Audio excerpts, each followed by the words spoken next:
Okay, I want to talk about something that I think is extremely important. It's what I call ethical pricing. And I think you'll get the idea of what I mean by, obviously you understand what I mean by pricing. This is how much you're going to charge or want to charge your clients.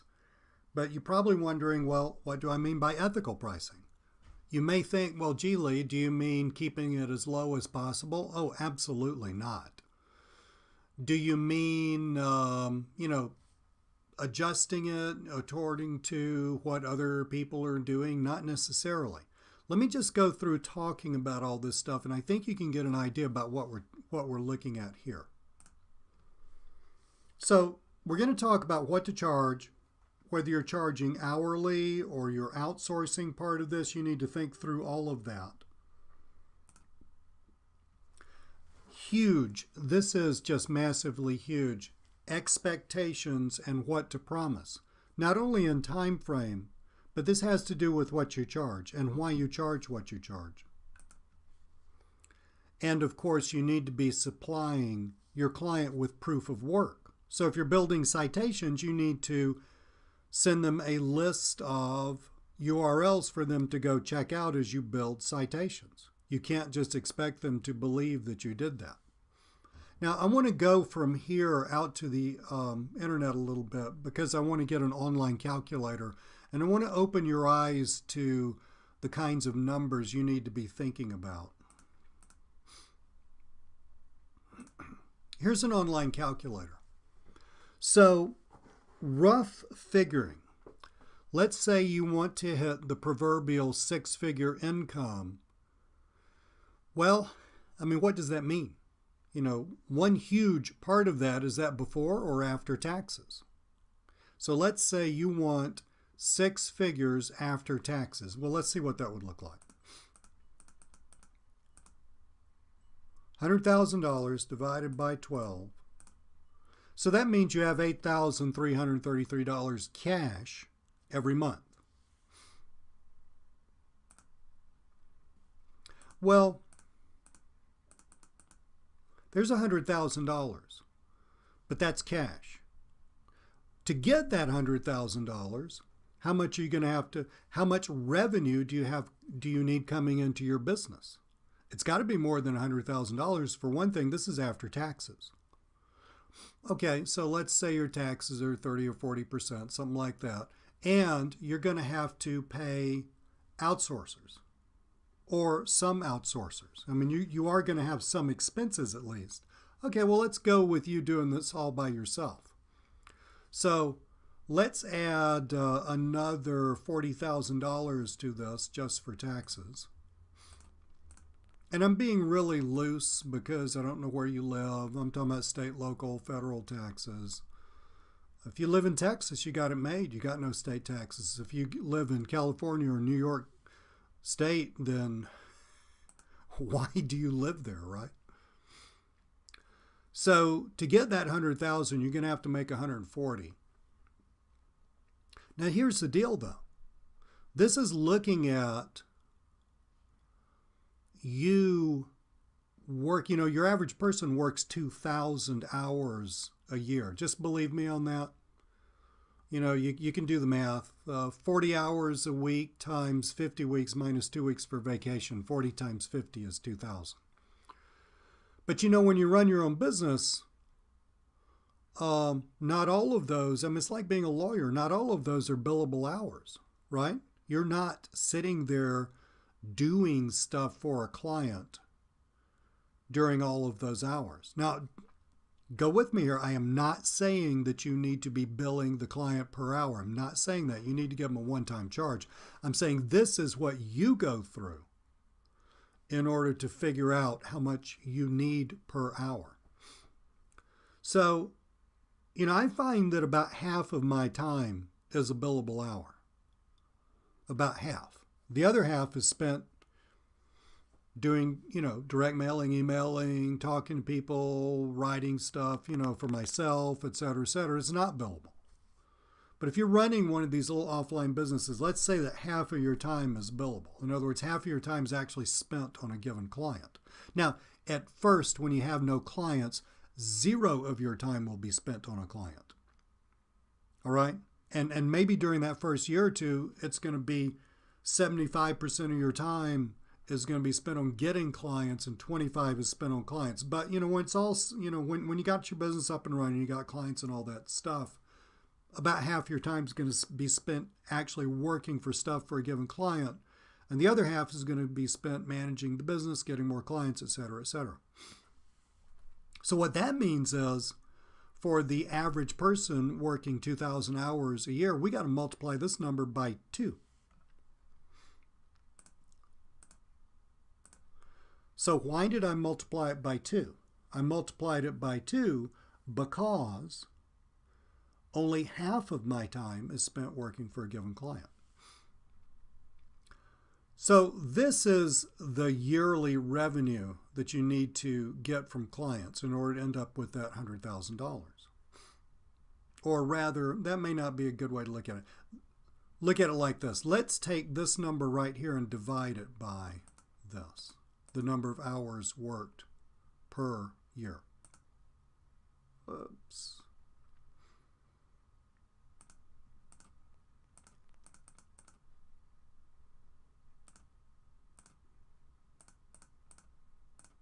There we go. You need to be billing that client. You need to be planning in your head that you are worth $140 an hour. That, frankly, sounds about right to me. At the very beginning, maybe not. Maybe you're going for $75 an hour. Okay, well, just do the math. I mean, if $140 an hour, and that's billable in half of your time, you're actually working on a given client's project in some fashion, results in you having $100,000 in your pocket after taxes, then half of this, so that would be $70 an hour, would result in $50,000 in your pocket. See? So you need to think to yourself, well, you get a client says, well, I need you to do yada yada. You need to think, well, if you're doing all the work yourself, you need to think, okay, well, that's going to take me 4 hours to do. Okay, so for this time, it's going to take me 4 hours, 6 hours, whatever. Let's say it took you 6 hours to do the work. Then in your head, you would be telling that client that that's $840 for that job. Does that make sense? So what I'm showing you is a way to sort of back up and figure out your dollars, your desired dollars per hour. Now, again, this doesn't mean that you're telling the client, hey, it's going to take me 6 hours to do this, and I'm worth $140 an hour. They'll fall over and have an attack because they can't imagine that somebody could be worth $140 an hour who doesn't have a law degree. Because they're paying the guy washing the dishes, if it's a restaurant, $12 an hour, something like that. Why should you be worth 13 times as much? This is why you don't break stuff apart for clients. You just say, okay, you want XYZ done. You go home, you go to your office, you sit at Starbucks, you take pencil and paper, you say, well, it's going to take me 4 hours. I'm worth $140 an hour, and so that's $840. Okay? So that's how you figure it. Then you just invoice, you call the client back and say, okay, well, for that job, that's $840. Great. Where do I send it? So that's how you sort of back up from this. Now, expectations. This is huge. There is such a disconnect between people who come from or think they know a lot or maybe know a lot about internet marketing and the world of all of the other business owners. Okay, the guy that owns the pizza shop, the girl that owns the hair salon, the family that owns the 3 used car lots, whatever. There's such a disconnect between those two. People who know or think they know a lot about internet marketing just assume that everybody wants, all of this stuff that they don't want. Like, they really, really, really, really want to end up in the 3-pack. I got news for you. Most of them don't even understand that. Most of them don't even care. It doesn't make sense for a lot of businesses because their keywords, I mean, the reason that a client would find them is so skewed from the way that you would think about it if you're doing keyword research. They do, however, need to, in general, show up better. They need an optimized, Google My Business listing. They need citations so that they're found more often, so that this has the overall net effect of getting them more business. But usually when I talk to people about offline business and they say, well, what are you going to do about, I'm not talking about business owners, I'm talking about coaching people like you. They say, well, don't I need to tell the business owner I can get them in the 3-pack in, 2 months or 3 months or some garbage like that? No, they don't care. They don't know about it. It doesn't make sense to them. It's just not that big of a deal. I mean, point in fact, I got a new client for this kind of stuff the other day. He's owns a chain of owns several restaurants, and I'm saying, well, so I just asked people, say, what are your goals in all this Google stuff? He said, well, Lee, you brought it to my attention that I had a problem. I said, yeah. I said, well, I want you to fix that, and I want you to build some citations, like you said. I understand that because that's going to help me get found better. I left it at that because it's true.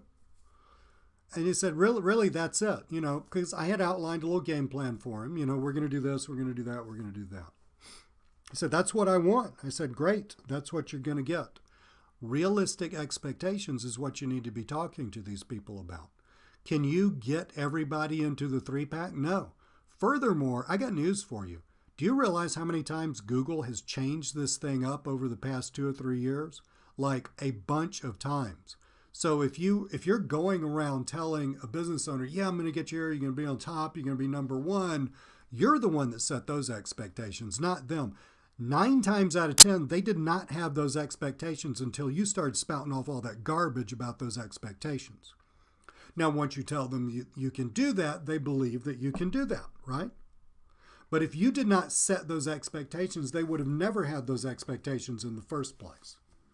Building citations in order to get more traffic to their website, especially when you look at the video about thinking out of the box, out of the box citations, and we cover lots of other ways to do that, is a really, really valid way of getting a lot more traffic to this business, whether it's just through the internet, just in other words, it's not through Google My Business, it's not through somebody searching for this on their phone, it's not Google Maps, it's not the 3-pack or whatever.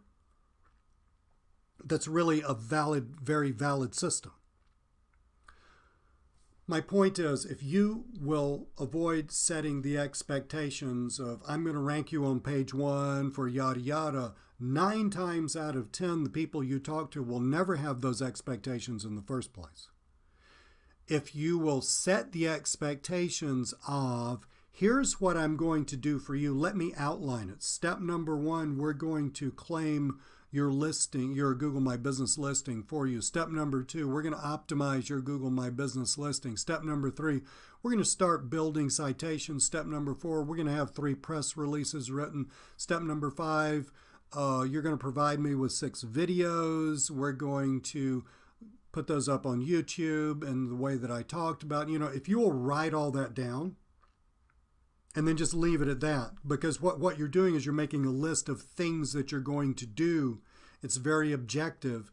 It's very easy for you to email that back to the client a week from now and say we've done items 1, 2, 5, 6, and 7, but I've forgotten which numbers I missed there. What was it? 4? 1, 2, 3, and 4. But 3 and 4 are taking a little longer. Those should be done next week. Good communication back and forth. Your client's going to think you're great.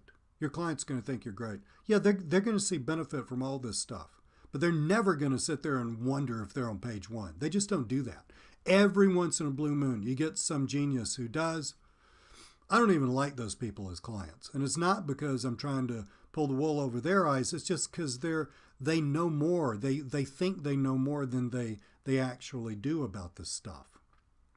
See, I want to set my clients up for success. I want to create stuff online that's going to, in an evergreen way, give them more traffic and help their business. I really don't want it that dependent on some SEO sleight of hand or some nonsense like that.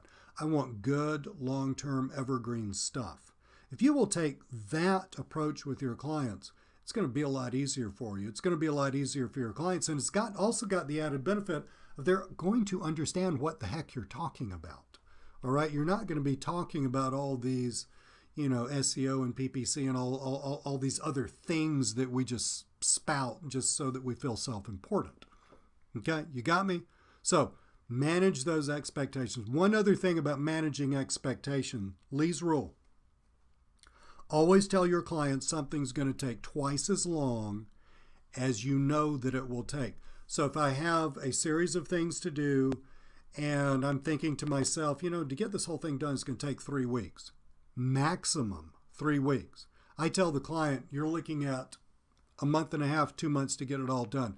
A lot of it's, some of it's going to get it done the first month, some of it's going to take a while. We'll get it all done within 6 weeks to 2 months. That way, when I go back and I'm reporting week 1, week 2, week 3, hey, I'm done, I got everything, they think I'm a freaking genius and they think that I am like Mr. Customer Service.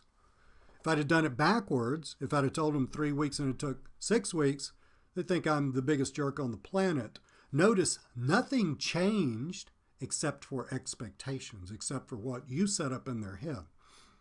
So always tell people it is going to take longer by twice than you know the maximum amount of time it's going to take.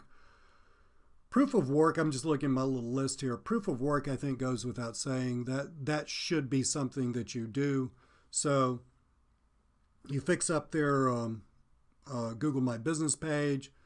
Send them the link. Don't assume that they can find that. Send them the link. Hey, look at this. It looks like this. We, give them a big list of what you did. We put this picture there. We did that.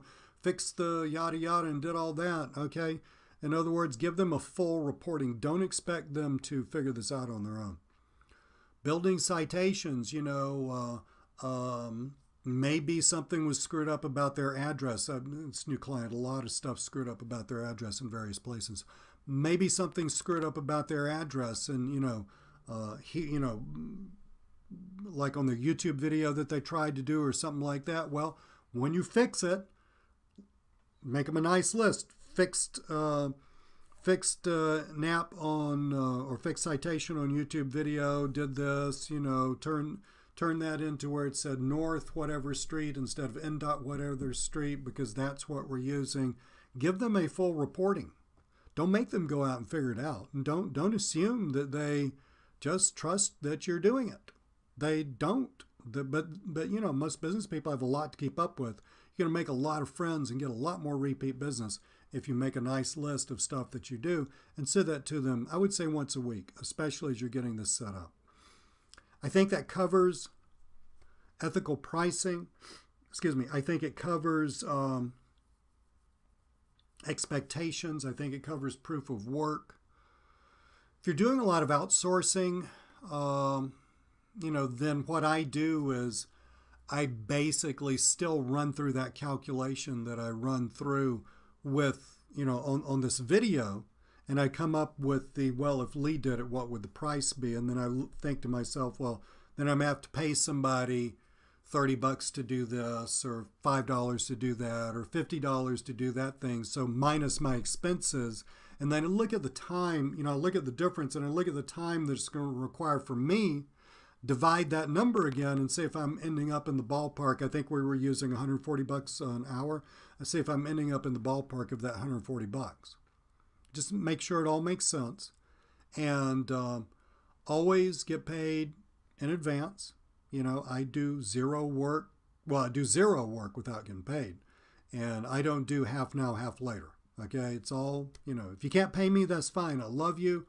Glad you're on the planet, but we can't do business. So you get paid in advance and you deliver the work. If you will do it like that, this will be a piece of cake.